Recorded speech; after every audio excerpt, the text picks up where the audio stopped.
There is a reason the first act of betrayal is often cloaked in noble language. When a nation turns away from the path it once declared sacred, it doesn't begin by shouting rebellion from the rooftops. It begins quietly, subtly, and with the appearance of strategy. So it is with America's growing tilt toward Pakistan against India. This is not merely a matter of foreign aid, of military support, or tactical partnership. This is something deeper, more deliberate. A strategic betrayal hidden beneath the layered folds of diplomacy and balance. It wears the clothing of pragmatism, but its heart is deception. The architects of this shift do not say openly what their actions truly mean. They speak of maintaining equilibrium in South Asia, of deterring China, of regional stability.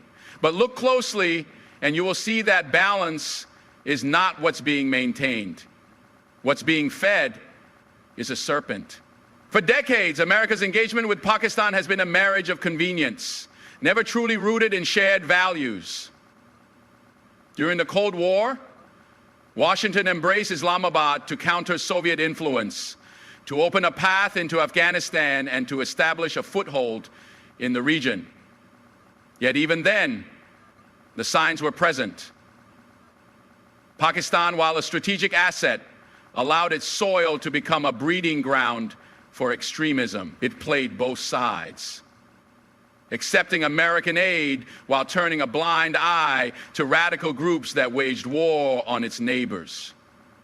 It took billions from the West, but hid the very man responsible for the greatest terror attack on American soil, not in a cave, but in a garrison town.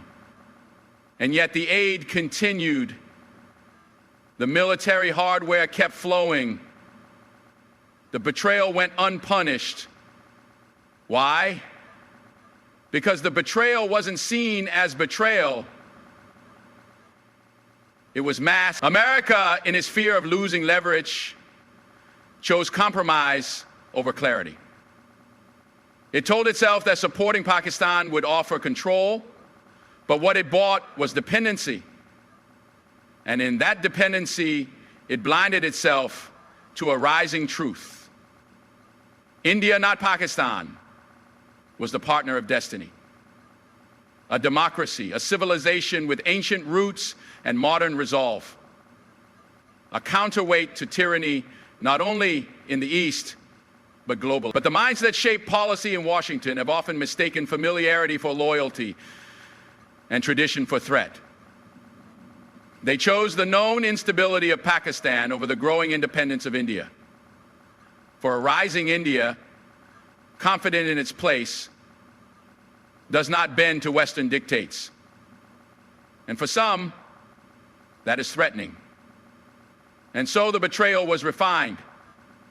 It became more nuanced, more strategic. When America sold advanced weaponry to Pakistan, it claimed it was for counter-terrorism. But every defense expert knows where those weapons are aimed, not at terrorists, but at India. When intelligence and training were shared, it was said to be for regional safety. But those very tools have empowered the very elements that threaten regional peace. This is not a misunderstanding. This is a calculated choice, a strategic betrayal wrapped in the garments of diplomacy. It goes even further. In recent years, when India has sought justice for attacks emanating from Pakistani soil, the American response has been lukewarm. When voices in India cry out against cross-border terrorism, they are met with silence or lectures about restraint. When Pakistan violates ceasefires, harbors radicals and glorifies martyrdom, America shrugs.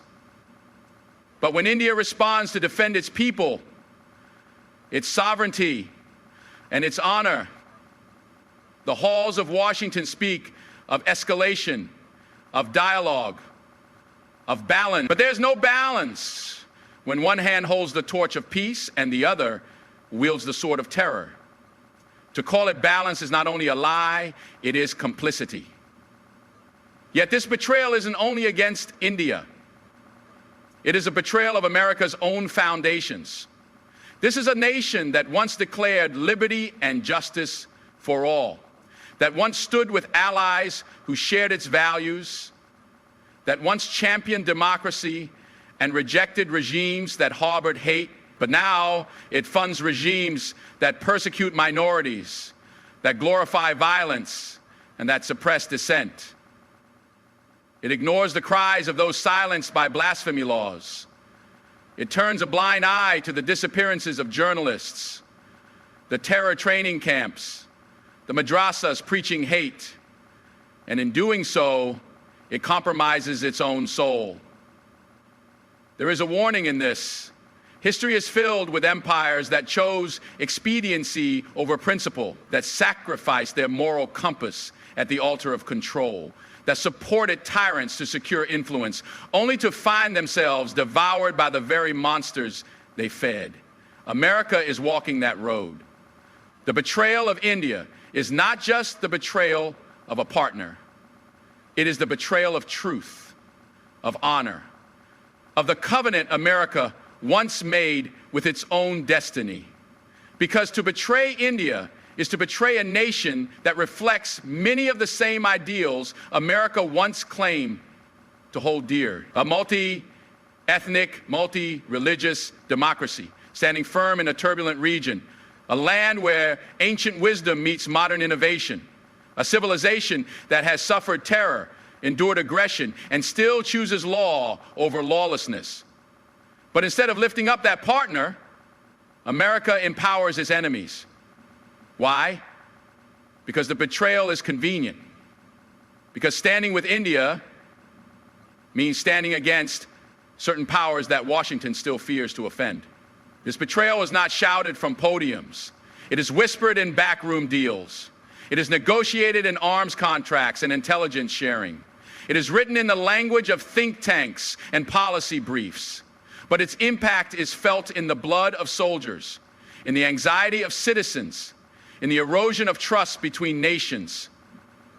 India sees it, and so does the world. But the deepest betrayal is not diplomatic. It is spiritual. For when a nation that was once called to be a light among the nations begins to embrace those who walk in darkness, it forfeits its calling. It becomes not the beacon, but the barrier, not the defender of justice, but its silent accomplice. And when that happens, the consequences are not merely geopolitical, they are prophetic. America must choose, not between Pakistan and India, but between compromise and truth, between shadow and light, between the fleeting comfort of strategic ambiguity and the enduring strength of righteous alliance. India does not seek domination, it seeks respect. It does not ask for favoritism, it asks for fairness. But even that has been denied in the halls of power that once claimed to defend the oppressed. So let the veil be lifted. Let the betrayal be exposed. Let those who stand for truth speak boldly. For in the end, no alliance born of deceit will stand. No strategy built on betrayal will endure. And no nation that blesses the unjust while abandoning the just will escape the judgment that follows. The time is short. The stakes are high. The betrayal is real. But so is the call to return, to righteousness, to truth, to the foundations that once made nations great. Let America hear, let India stand, and let the watchers of history take note. The days of silent betrayal are coming to an end, and the days of reckoning are near. In the unfolding drama of nations, alliances are not merely forged in treaties or trade agreements. They are born from shared values, tested in trials, and strengthened through fidelity to purpose. And yet, when one nation begins to compromise the sacred trust between allies, it is not just the bond that suffers. it is the foundation of destiny itself that begins to crack. America, once known as the covenant keeper among nations, is walking down a road that leads to the unraveling of alliances it once vowed to uphold. And among the most glaring of these is its shifting stance from standing with India to subtly embracing Pakistan. This is not just geopolitics. This is the breach of a covenant. India and America, two great democracies, two nations founded on principle and pluralism, have walked a parallel path in many ways. One emerged from colonial chains in the East, the other from the yoke of monarchy in the West. Both nations birthed through struggle. Both carved their identity through law, liberty, and sacrifice. When these two powers began to grow closer, it was not by accident. It was by design. A convergence of destinies.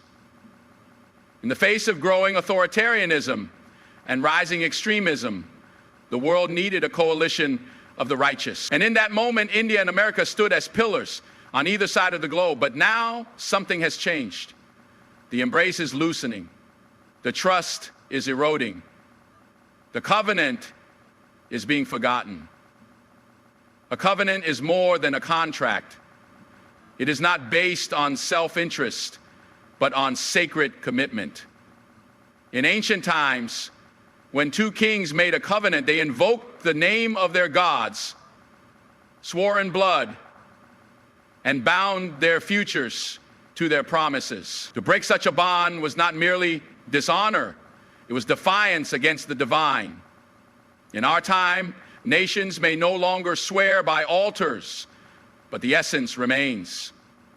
When America aligned with India, it was seen by many as a sign of a new era, of Eastern strength meeting Western resolve, of freedom rising to challenge tyranny.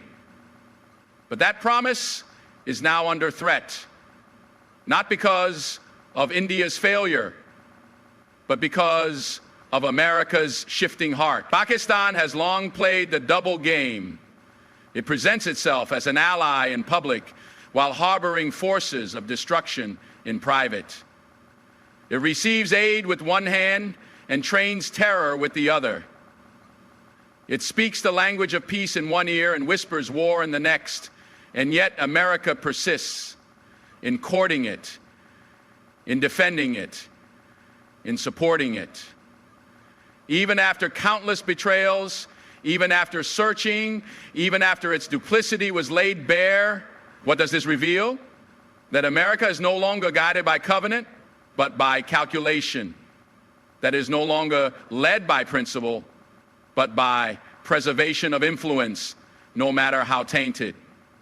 India, on the other hand, has stood firm. It has not wavered in its fight against terrorism. It has extended hands of peace, even when met with bloodshed. It has endured attacks, infiltrations, and global silence. And yet it continues to rise. Not through aggression, but through strength rooted in justice. But instead of honoring this ally, America sends mixed signals. It approves arms for Pakistan, knowing full well how they will be used.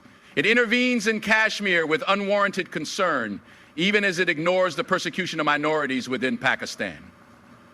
It holds India to a higher standard while excusing the transgressions of those who undermine peace.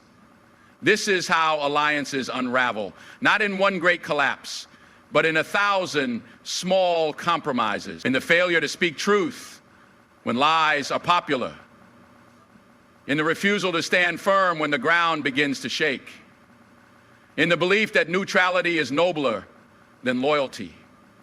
But neutrality in the face of evil is not virtue, it is surrender. And every time America chooses to appease Pakistan's deceptions over India's integrity, it chips away at the very alliance that once stood as a counterweight to darkness. There is a prophetic echo in this. In ancient Israel, when the nation forgot its covenants and made alliances with powers driven by idolatry and bloodshed, it lost more than battles. It lost its protection, its favor, its very identity. The prophets cried out, not just about policy, but about spiritual infidelity. And so it is today.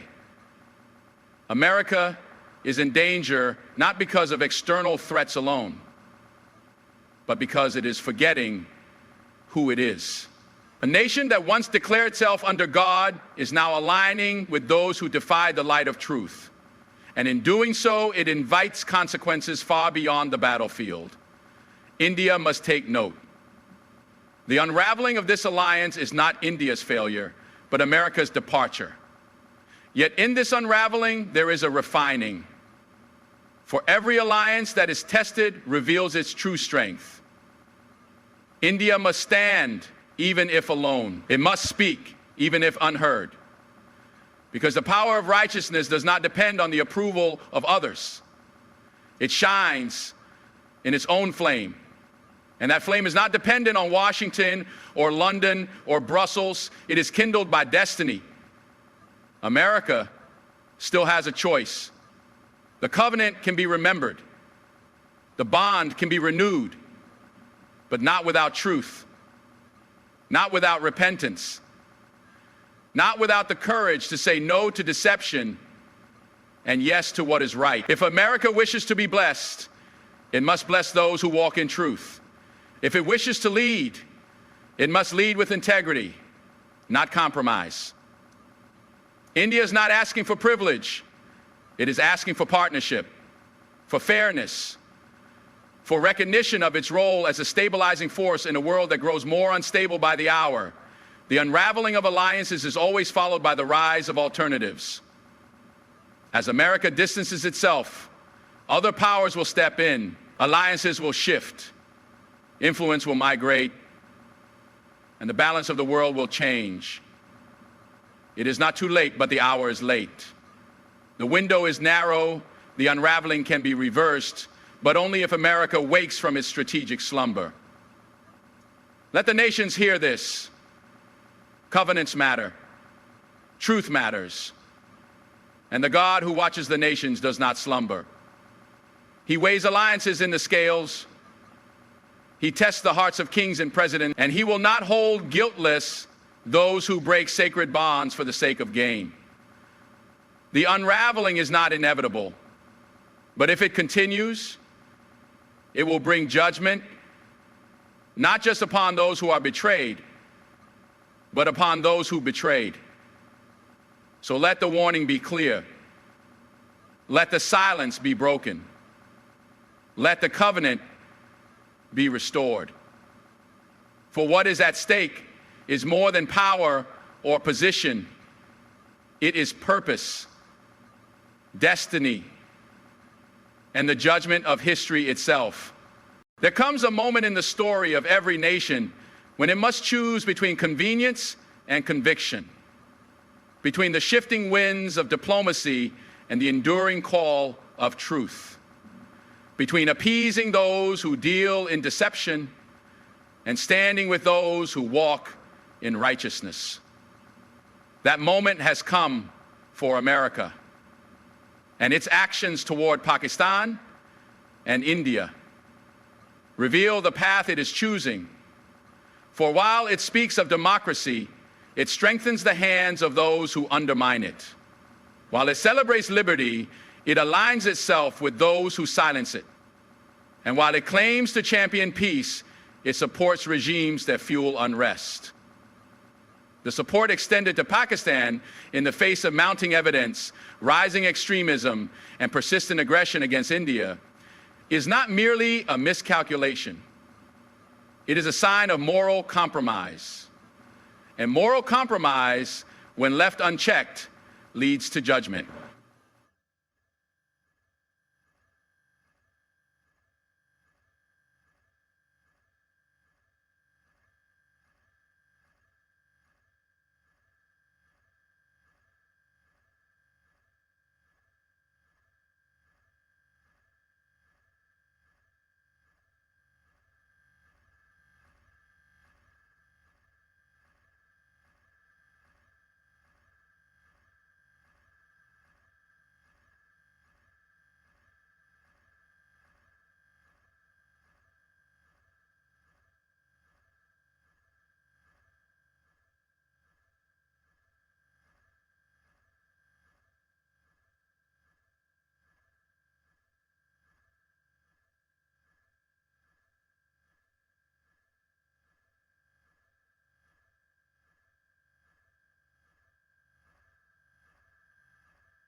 When America sides with Pakistan, despite its history of harboring terrorists, suppressing minorities, and manipulating global narratives, it sends a signal, not just to India, but to the entire world, that justice is negotiable and truth is expendable.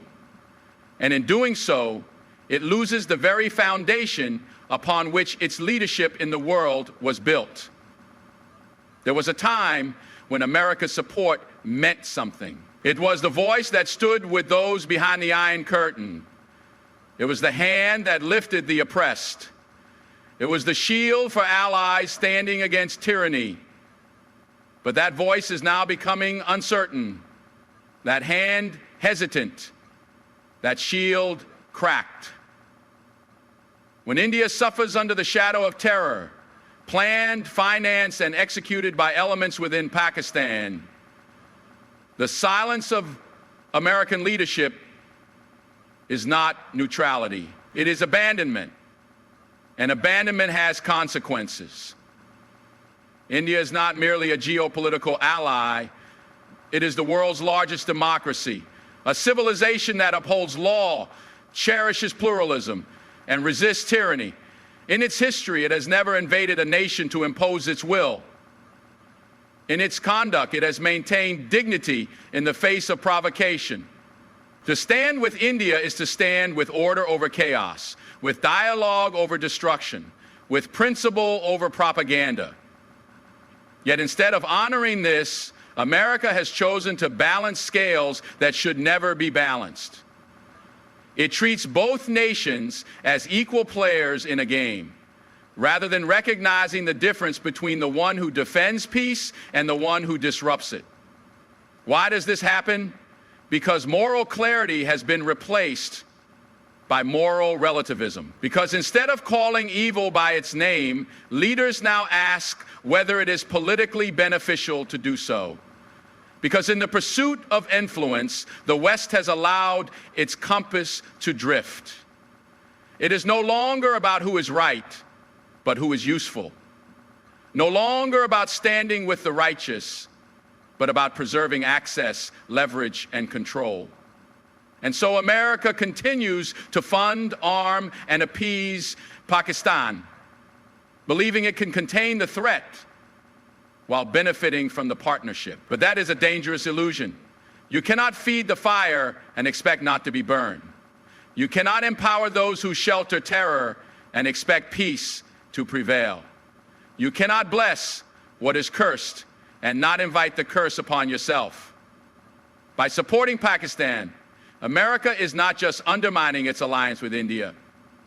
It is eroding its own moral authority. It is enabling a state that has become a breeding ground for extremism, a safe haven for fugitives, and a mouthpiece for lies. And the world is watching. But there is more. Because this is not just about two nations in South Asia. This is about a global trend. When America chooses to reward Pakistan, it sends a message to every rogue state that duplicity is acceptable, that support can be bought with strategic location, and that terror is not a red line, but a negotiating tool. It emboldens not just Pakistan, but others like it.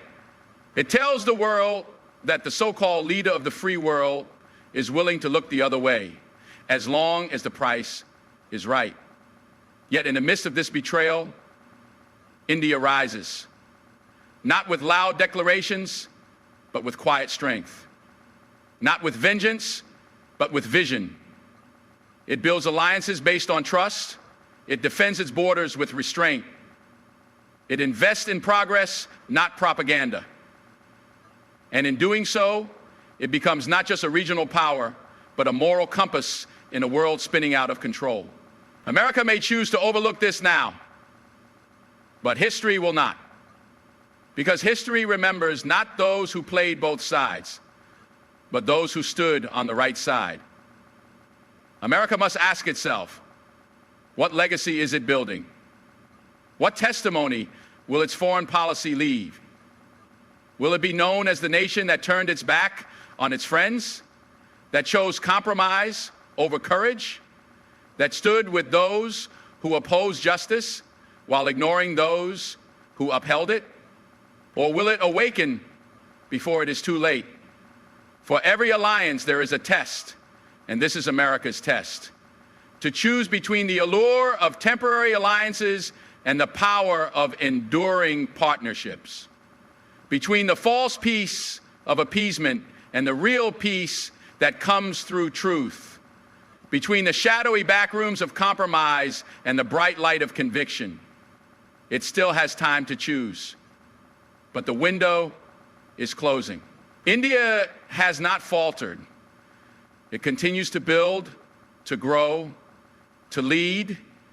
It does not beg for approval. It does not plead for validation, because it understands that true strength does not come from outside favor, but from within. It walks the path of integrity, even when it walks alone. And in that, it reflects the ancient truth that righteousness exalts a nation, but compromise brings it low. Let America remember who it was meant to be, a nation that speaks for the voiceless, that defends the innocent, that stands with those who choose truth over terror. Let it reclaim that mantle before it is taken from its hands by the consequences of its own choices.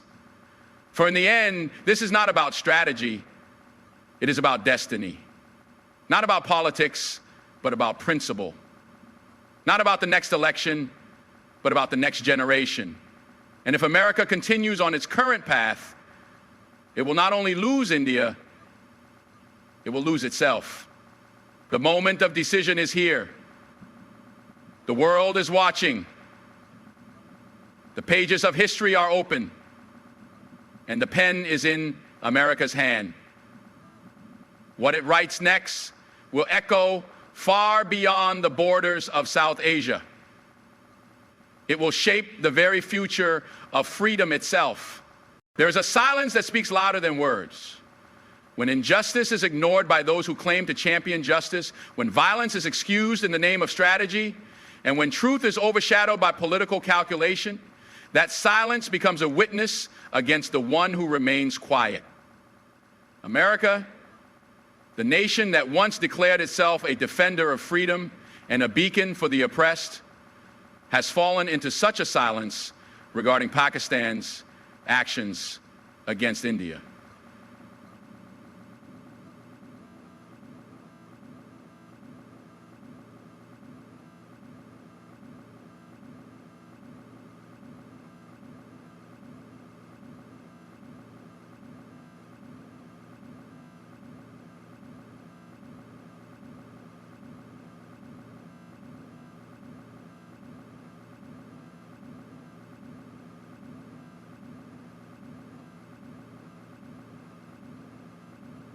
And this silence is not accidental.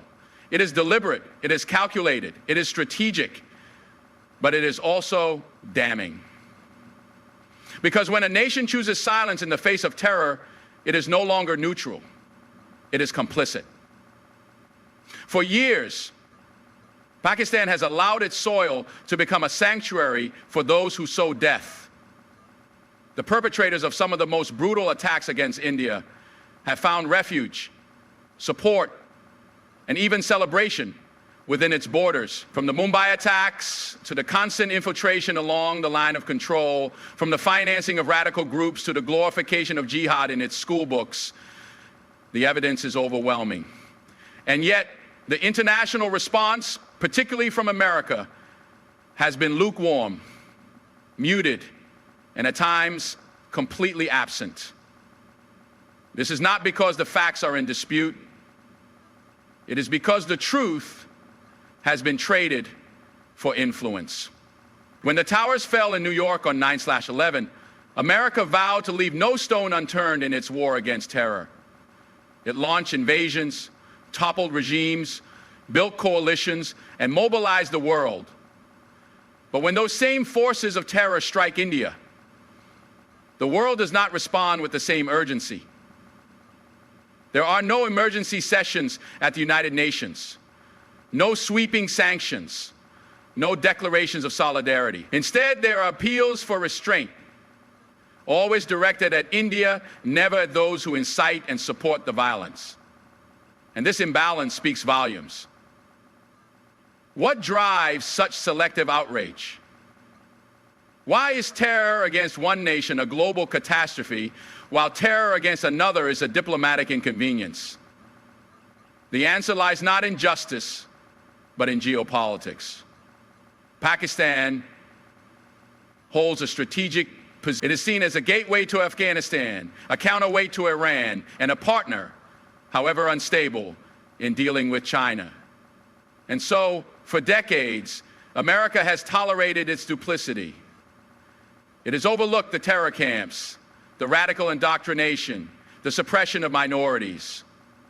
It has poured billions into a military establishment that uses its power not to fight extremism, but to preserve its own dominance and to stoke conflict with India. The vision, the truism, and the power of fear. It has been defined by enemies and friends, and Americans fear that it can use its power not to fight extremism, but to preserve its own dominance. And so for decades, America has been defending its defensibility.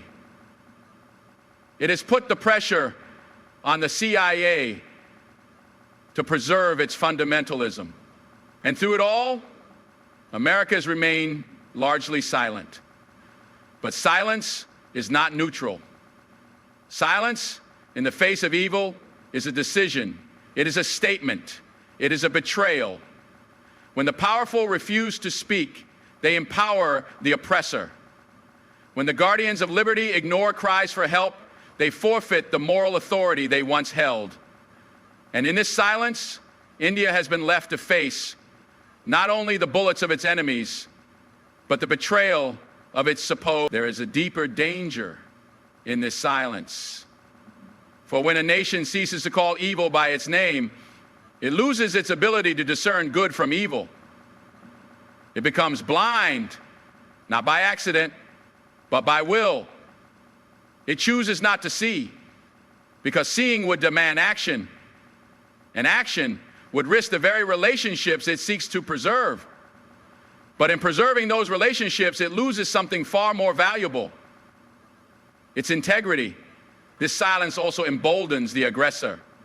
Pakistan, seeing the lack of response, has no incentive to change. Why dismantle terror networks when they serve a geopolitical purpose? Why reform when the consequences of inaction are so minimal?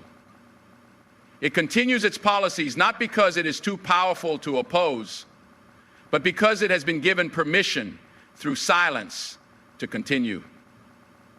It knows that as long as it remains useful to the West, its sins will be overlooked. And so the cycle of violence continues.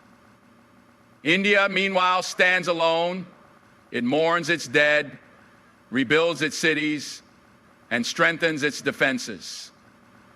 It reaches out diplomatically, shares its evidence, and appeals to the conscience of the world.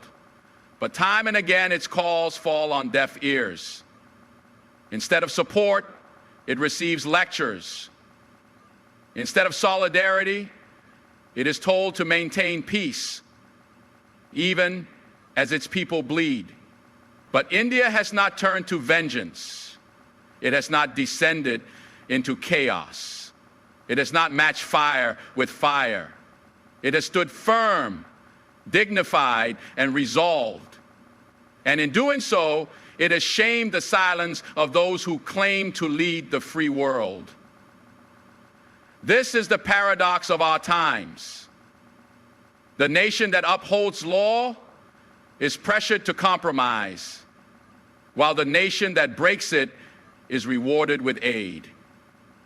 The nation that nurtures democracy is scrutinized, while the one that harbors radicals is coddled. And the ones who see this injustice and remain silent are the greatest enablers of all. There is a consequence to this silence, not just for India, but for the one who remains silent. Because every act of silence is a seed planted, and seeds grow. They grow into distrust, into division, into decay. America's silence today may buy short-term stability, but it sows long-term destruction. For a house built on lies cannot stand. A friendship that demands one-sided loyalty will eventually collapse. And a world order that rewards terror and punishes restraint is doomed to fall. But India's strength lies in its truth. It does not need to manufacture its cause. It does not need propaganda or deception. Its wounds are real. Its pain is undeniable. Its restraint is admirable. And its resolve is unshakable. It will endure, even if the world turns its back. But the world must ask, what kind of order are we building when the innocent are isolated and the guilty are embraced? Let the silence be broken. Let the truth be spoken. Let the world remember that neutrality in the face of injustice is not peacekeeping. It is betrayal. And let America awaken to the reality that its silence today is writing the story of its downfall tomorrow. In the end, justice delayed is not only justice denied, it is justice abandoned. Let the silence be broken. Let the silence be broken.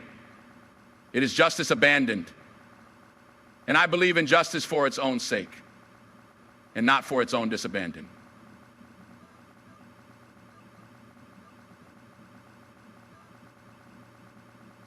It is justice abandoned. And I believe in justice for its own. And when justice is abandoned, darkness prevails. But there is still time. Time to speak. Time to act. Time to stand with the one who stands for what is right. India does not demand loyalty born of fear, but friendship born of honor. And if America still values the light it once carried, it must lift its voice, break its silence, and stand not just with India, but with the truth.